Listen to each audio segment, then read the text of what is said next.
something unbelievable happened inside the United States Supreme Court.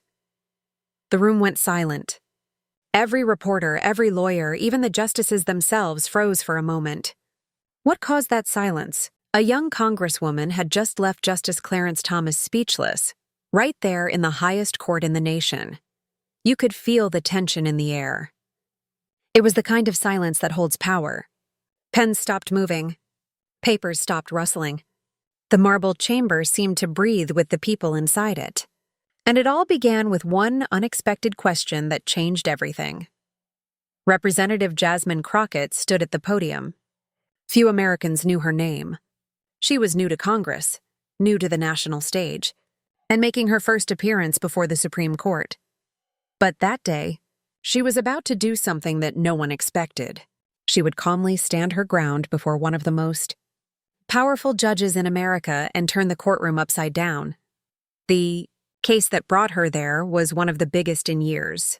It was about power, who holds it, who checks it, and who protects it. Congress had demanded secret documents from a former White House official. The official refused, saying the information was protected by executive privilege. For months, the news talked about it. People argued whether Congress was going too far or simply doing its job. The decision could reshape the balance of power between Congress and the presidency. Inside the courtroom, the tension was thick.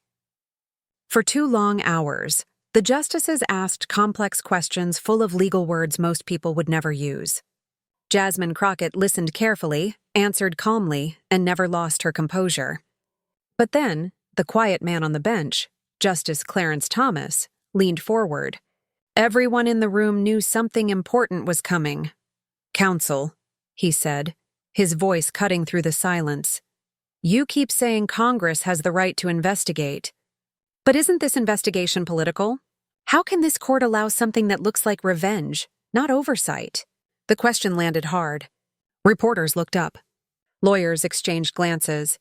Thomas rarely spoke during hearings, and when he did, people listened. The challenge was sharp, and it carried a message. Maybe Congress wasn't protecting democracy. Maybe it was just playing politics.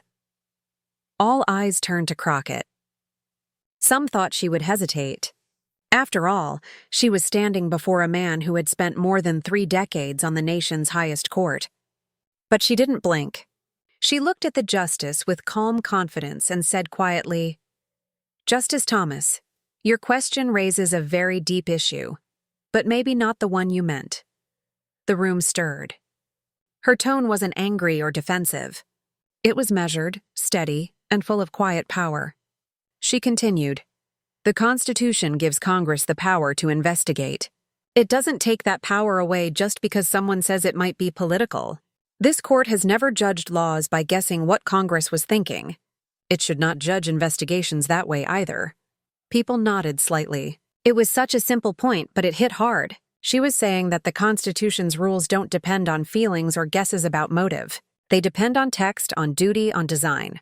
If judges started deciding which motives were pure enough, then judges, not voters, would control the balance of power.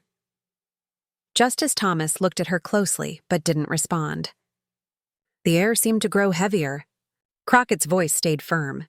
If this court starts deciding which investigations are too political, it takes power away from the people's branch, Congress, and gives it to 9 unelected judges. That's not what the founders wanted, her words echoed in the chamber. She wasn't just answering a question. She was teaching a lesson about the Constitution, in plain language anyone could understand. For a long moment, there was no sound at all. Then Chief Justice Roberts gently shifted the discussion to another issue. But the feeling in the room had changed. Everyone there knew they had just witnessed something rare. Outside the court, the reaction was immediate. Journalists rushed to file their stories. Headlines lit up screens across the country. Congresswoman leaves Justice Thomas speechless. Clips of the exchange spread online within hours. Millions watched the moment when a young lawmaker spoke truth to power with calm precision and unshakable belief in the Constitution. Many people asked, "Who is Jasmine Crockett?" She wasn't a celebrity. She was a lawyer from Texas who had spent years fighting difficult cases, standing up for ordinary people. She had served one term in the Texas legislature before being elected to Congress. She was new to Washington, but she had something that many longtime politicians didn't: real courtroom experience and a deep respect for the words written in the nation's founding document. That background prepared her for this exact moment. She didn't rely on slogans or speeches. She relied on understanding. She knew that the Constitution wasn't meant to favor one party or one branch. It was built to keep power balanced, to keep ambition in check with ambition. Her exchange with Justice Thomas showed exactly that. For once, America saw what real constitutional debate looked like: not shouting matches, but calm reasoning and moral clarity. Viewers from across the country, especially older Americans who had watched decades of political fighting, said her words felt like a breath of fresh air. She spoke not in the language of partisanship, but in the language of fairness. A few weeks later, when the court released its written opinion, observers noticed something surprising. Justice Thomas wrote that while politics might influence how Congress uses its powers, courts must be careful not to strike down those powers based on guesses about motive. Some said it was a quiet nod to the argument Crockett made that day. Even people who disagreed with her politics admitted that her performance was remarkable. She didn't win by raising her voice. She won by keeping her calm. She reminded everyone, including the justices, that sometimes the clearest answers come from the simplest truths. Her moment in the Supreme Court became more than a headline. It became a symbol that courage doesn't always shout. Sometimes it speaks softly but stands firm, and sometimes that's enough to shake the highest halls of power.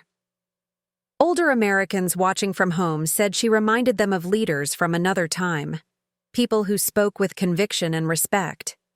Many felt pride that someone could still walk into the Supreme Court and speak to power without fear, using reason and heart instead of anger. That day, Jasmine Crockett proved that even in a divided time, clarity can still break through confusion. She reminded the nation that the Constitution's strength doesn't come from politics. It comes from the people who dare to defend it. And just when everyone thought the story was over, something new began to unfold. Something that would take this courtroom drama far beyond the marble walls of the Supreme Court. What happened next would surprise even the people who were there that day, and change the conversation about power in America forever. When the hearing ended, reporters rushed outside to the marble steps. Cameras were already waiting. The gray sky above the Supreme Court seemed to reflect the strange mix of shock and excitement hanging in the air. People were talking in quick voices, replaying the same few seconds over and over, the moment Justice Clarence Thomas leaned back and said nothing. By the time Jasmine Crockett stepped through the doors, microphones surrounded her. Someone shouted, "Congresswoman, how does it feel to challenge Justice Thomas?" Another asked, "Did you plan that response?" She smiled politely but didn't answer right away. After a long pause, she said softly, "I didn't come here to challenge anyone. I came here to stand up for the Constitution." That one line became the quote of the day. It ran on television screens, newspaper headlines, and thousands of social media posts. Within hours, the clip of the exchange had gone viral. People who never watched Supreme Court hearings before were now glued to the moment she spoke those words. Older Americans watching from their living rooms said it reminded them of how government used to sound. Calm, reasoned, serious. One viewer wrote online, "It's been years since I saw someone talk about the Constitution without yelling." Another said, "I don't care what party she's in. That woman made sense." Jasmine's calm voice had touched a nerve across the country. She had shown that strength doesn't always mean loudness. It means clarity. It means standing firm, even when the room is full of power. News programs ran endless replays. Commentators tried to explain what had happened.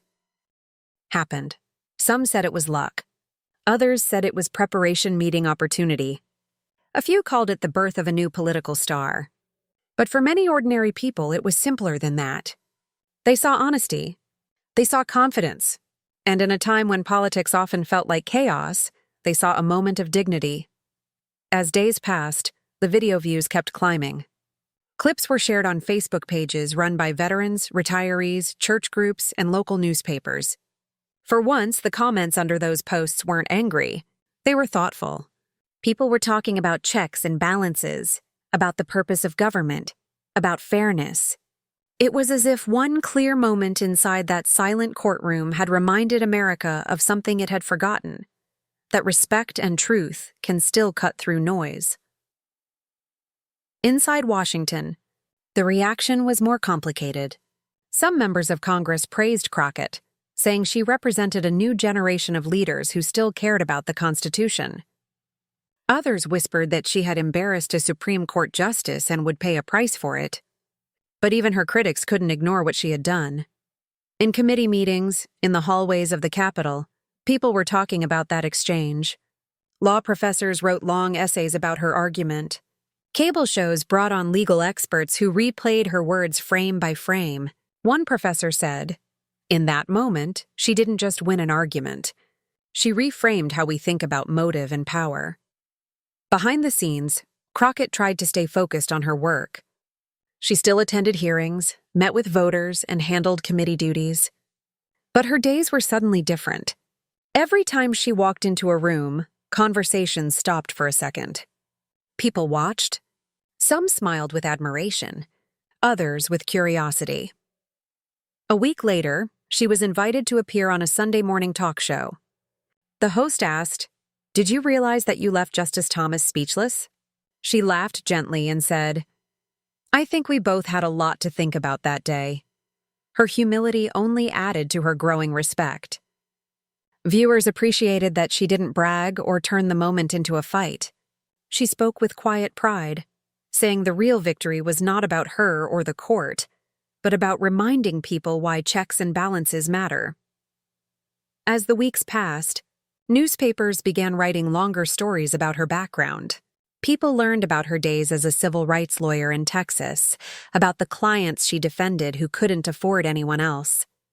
They learned she often worked late nights, reviewing old cases and studying constitutional history because she believed understanding the past was the key to protecting the present. When people read those stories, they realized that what happened in the Supreme Court wasn't an accident. It was the result of years of work, study, and patience.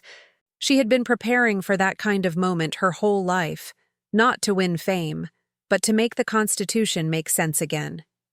Meanwhile, inside the Supreme Court building, quiet conversations began to spread.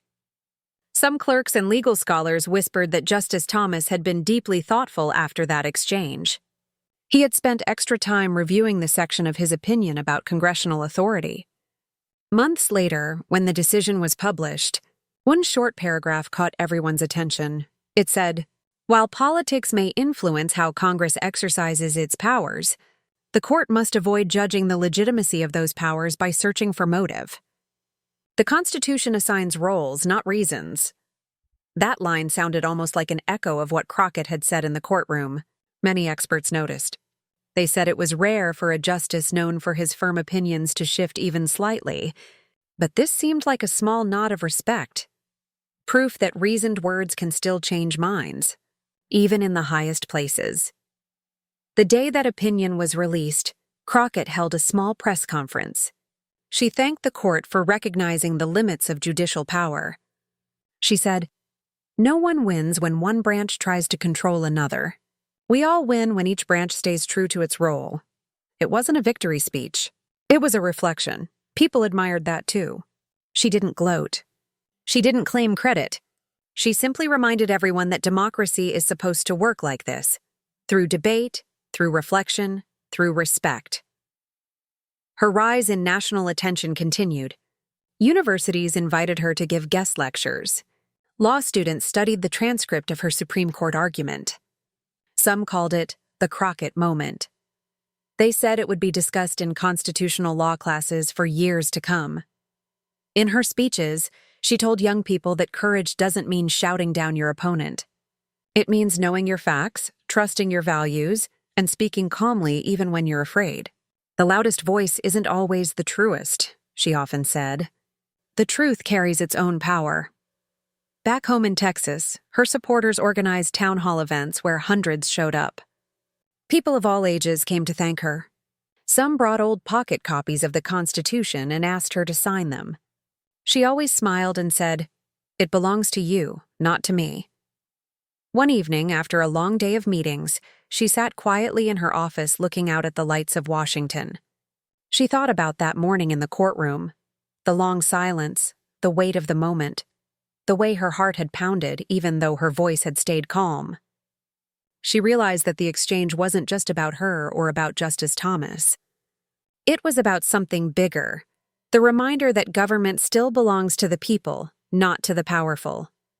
As the months passed, her influence began to grow in unexpected ways. Some lawmakers who had once dismissed her as a newcomer now sought her advice on constitutional issues. Journalists began referring to her as one of the most thoughtful voices in Congress. Even those who disagreed with her politics admitted she had earned her place. Meanwhile, her social media accounts exploded. Millions followed her updates. But unlike many politicians, she didn't post angry messages or flashy slogans. She shared short reflections about balance, respect, and responsibility. Her posts read more like quiet reminders than political statements. People in their 50s and 60s especially said they found comfort in her tone. She spoke their language, simple, steady, respectful. At family dinner tables, in senior centers, in local cafes, people began talking about her. Her, they said, "She makes sense." They said, "She listens." They said, "Maybe there's still hope for honest politics." Crockett herself remained careful not to let the fame change her. She kept her small office in Congress. She still walked the halls without an entourage. When reporters asked if she planned to run for higher office, she smiled and said, "I plan to keep serving." But behind her calm demeanor, she knew that her moment in the Supreme Court had started something she could not fully control. Because now, every side of the political spectrum was watching her. Supporters saw her as a rising voice for fairness. Critics saw her as a threat. In the following months, as new hearings and investigations began, her words from that day, "The Constitution assigns powers, not motives," were quoted again and again. Some used them to defend Congress's actions. Others twisted them to argue the opposite. But either way, her voice had become part of the national conversation. Then something unexpected happened. Late one evening, a letter arrived at her office. It was from a retired judge who had once served in a federal appeals court. The handwriting was neat and steady. The letter said, "I watched your argument before the Supreme Court. You reminded me why I fell in love with the law many years ago. Thank you for speaking for those of us who still believe in reason." Crockett read the letter twice, then placed it carefully in a folder. It meant more to her than any headline, because that was why she had done it, not for fame, but for faith in the system itself. As her reputation grew, invitations poured in from civic groups across the country. Veterans associations, libraries, and universities asked her to speak. She traveled to small towns and large cities, talking about the importance of keeping government accountable. Everywhere she went, people asked her the same question. What gave you the courage to stand up to a Supreme Court justice? She always answered the same way. I didn't stand up to him, she said. I stood up for the Constitution. That message resonated deeply with her audience. Older Americans nodded when she spoke. They remembered other times in history when ordinary citizens had to remind leaders of their duty. Her words reawakened something quiet but powerful. Faith that democracy could still work the way it was meant to. By the end of that year, Jasmine Crockett had become a household name. Polls showed that most Americans, regardless of political party, respected her composure and honesty. Some called her the calm voice in a noisy time. She had shown that integrity could still inspire people, even in an era of division. But as her influence grew, so did the challenges. Not everyone celebrated her success. Some in Washington began digging into her past cases, searching for mistakes. Others accused her of grandstanding. Anonymous editorials questioned her motives, trying to twist the story. It was a test. The same system she had defended was now turning its sharp edges toward her. Still, she kept her focus. When asked about the criticism, she said, "That's part of the job. Oversight and accountability go both ways." She smiled and added, "If I can't accept it, then I can't defend it." It was the kind of humble answer that made people respect her even more. And yet, behind the calm surface, new forces were moving quietly. Her sudden rise had caught the attention of powerful people, not just in Congress, but in law firms, think tanks, and political circles that shaped the nation's direction. Some wanted to help her. Others wanted to stop her. They all remembered that moment in the Supreme Court, when a single voice had changed the tone of an entire hearing. They understood that anyone who could do that once might be able to do it again. As winter turned to spring, rumors began to swirl about another major case involving congressional authority. Insiders whispered that this time the stakes were even higher, that it could redefine how power works in America for decades to come. And at the center of that storm, once again, was the same calm, determined Congresswoman from Texas. What happened next would test Jasmine Crockett's resolve like never before and prove whether her quiet strength could stand against the full force of Washington's oldest power struggles. The rumors were true. Another massive case was on its way to the Supreme Court. This time it wasn't about old documents. It was about something even more explosive, whether Congress had the right to demand private communications between government contractors and former officials when national security programs were under review. If the court sided with the contractors, it could shut down Congress's ability to investigate billions of dollars in defense spending. If it sided with Congress, it could open the door to a new era of accountability. Everyone in Washington understood the stakes. And when reporters asked who would represent Congress in front of the court, the answer spread like wildfire: Jasmine Crockett. The announcement drew instant reaction. Supporters cheered. Critics groaned. News networks replayed her first courtroom victory and asked whether she could do it again. One anchor said, "Lightning rarely strikes twice." But others said that if anyone could bring reason and calm back to such a heated case, it was her. Crockett accepted quietly. She didn't hold a press conference. She didn't post on social media. She simply released a short statement. The people's right to know cannot depend on convenience or fear.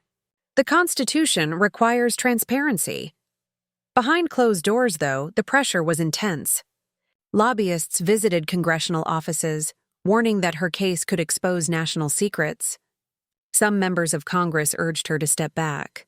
Even friends told her this time might be different, too risky, too political. But Jasmine Crockett believed the same thing she had believed that first day before the court. Power must have limits, even when wrapped in the flag of security. She gathered her small legal team, reviewed every precedent, and prepared to stand once again before the 9 justices who had come to recognize her name. On the morning of the hearing, crowds filled the steps of the Supreme Court. The air was cold, sharp, and electric. Reporters waited with microphones ready. Inside, the chamber was full. Even the public gallery had a long waiting list. Everyone wanted to see if the calm voice that once silenced Justice Thomas could do it again. When Jasmine entered, she carried a thin folder and a calm expression. The murmurs died down immediately. The Chief Justice nodded to her, perhaps remembering that earlier day when she had shifted the tone of the entire court. The arguments began. Lawyers for the contractors spoke first. They warned that letting Congress demand private communications would endanger national safety. They painted pictures of chaos, leaks, and danger. The justices listened seriously. Then it was her turn. She stood up slowly, adjusted the microphone, and began in a clear, steady voice. "Your Honors, security is essential. But so is accountability. The Constitution never said that secrecy should replace oversight." She paused, letting the words sink in. Congress is not asking for secrets to harm the country. It is asking for truth to protect it. Simple words, straightforward. Everyone could understand them. She told stories of history, how oversight had prevented corruption, how checks and balances had saved lives, how every generation must decide whether it will hide from the truth or face it with courage. Her tone was gentle but firm. She didn't raise her voice once. She didn't use technical terms. She spoke like she was talking to ordinary Americans sitting in their living rooms. Justice Thomas leaned forward again, perhaps curious to see whether this young lawyer-turned-congresswoman could stand her ground a second time. "Ms. Crockett," he said, "you speak of transparency. But what happens when Congress's need for information crosses into the territory of national defense? Shouldn't that be for the president alone to decide?" She looked directly at him and replied, "Justice Thomas, the founders built this system knowing that power tempts everyone, including presidents. That's why they made sure no one person could decide everything alone. Oversight doesn't weaken defense. It strengthens it. Because a country that hides too much from itself eventually forgets what it's defending." A soft murmur ran through the audience. Her sentence was short, almost poetic, but it carried a lifetime of truth. One by one, other justices asked questions. Some challenged her reasoning. Others tested the limits of her argument. Each time she answered with patience and logic. She never rushed. She never snapped. She treated every question like an invitation to teach. Observers later said that by the end of her 45 minutes, the tone of the entire hearing had changed. The tension that had filled the courtroom slowly gave way to quiet reflection. She had reminded everyone that this was not a game of politics but a question of principle. When the hearing ended, she thanked the court and walked out. Outside, flashes went off like lightning. A reporter shouted, "Do you think you convinced them again?" She smiled softly and said, "I think the Constitution speaks for itself." Over the next several weeks, the nation waited for the court's decision. Talk shows debated it. Editorials filled newspapers. Older Americans especially followed every update. They felt personally invested now, not just because of the case, but because of the way Jasmine Crockett made them feel. Hopeful. In homes across the country, couples watched nightly news together and said things like, "She talks like us. She makes sense. She doesn't sound like a politician." Her simple style had cut through decades of noise. She wasn't selling anger. She was teaching understanding. Finally, on a bright morning 3 months later, the decision was announced. Crowds gathered again on the court steps. Reporters read the first lines out loud. The ruling, 6-3 in favor of Congress. The court had agreed that congressional oversight extended even into areas touched by national security, as long as proper safeguards were maintained. The majority opinion included a single striking sentence. A government that cannot ask questions cannot protect its people. Legal scholars immediately recognized the echo. It was a reflection of Crockett's own words. She had once said, "Oversight doesn't weaken defense. It strengthens it." The meaning was nearly identical. That day, as news spread, people celebrated not just a legal victory, but a moral one. For many Americans, it felt like proof that reason still had power, that calm conviction could still shape history. Reporters surrounded her again on the Capitol steps. Someone asked, "How does it feel to win twice?" She shook her head gently and said, "This isn't about winning. It's about remembering who we are." Her answer went viral once more. It appeared in newspapers under bold headlines, "Crockett reminds America who we are." Later that week, she was invited to deliver a speech in the rotunda of the Capitol. The room was filled with lawmakers, veterans, and students. She walked to the podium, placed a small worn copy of the Constitution beside her notes, and began. "I was not born into power," she said. "I was taught that power is a loan from the people, and every person who holds it must give it back, in better shape than they found it." She spoke about how fear and secrecy can destroy trust, and how honesty rebuilds it. She said that America's strength was never in silence, but in its willingness to question itself. Her words were short, plain, and heartfelt. Older listeners wiped away tears. Even some of her opponents stood to applaud. After the speech, she met a small group of students who had come from across the country.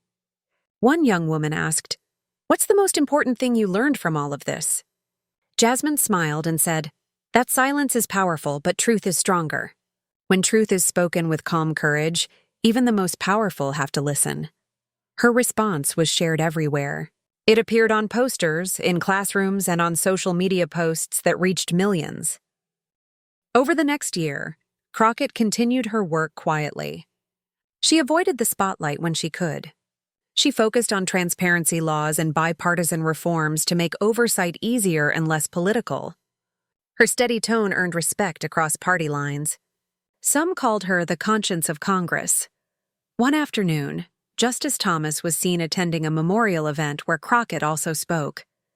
When reporters later asked him about her, he said only, "She reminds us all why we sit where we sit, to listen." It was a rare and humble statement, and people noticed.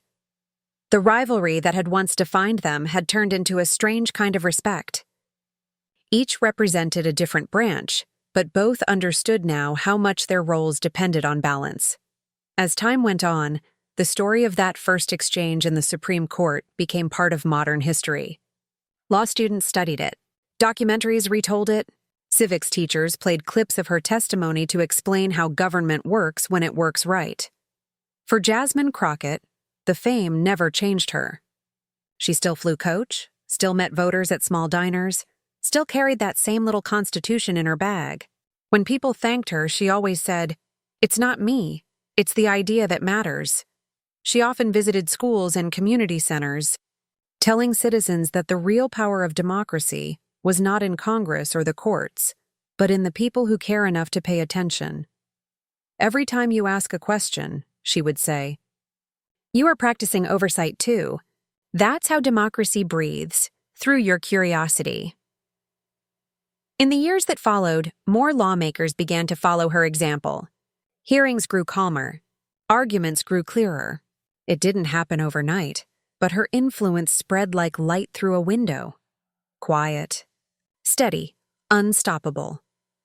Looking back, journalists called her story the return of reason. They said it reminded America that sometimes the greatest revolutions happen not with shouting, but with silence. The kind of silence that follows when truth has been spoken and everyone knows it. In her final speech of that term, Jasmine stood on the steps of the Capitol as the sun went down behind the dome. The air was warm, filled with the sound of evening traffic and distant bells. She looked out at the crowd of ordinary citizens and said, "We've learned something together. Power is not a prize. It's a promise. And every generation must decide whether to keep that promise or break it." The crowd applauded softly. Some people cried. Cameras clicked, but for a moment she didn't notice them. She just looked up at the sky, at the fading light, and whispered to herself, "This is what it's supposed to feel like, a government that listens."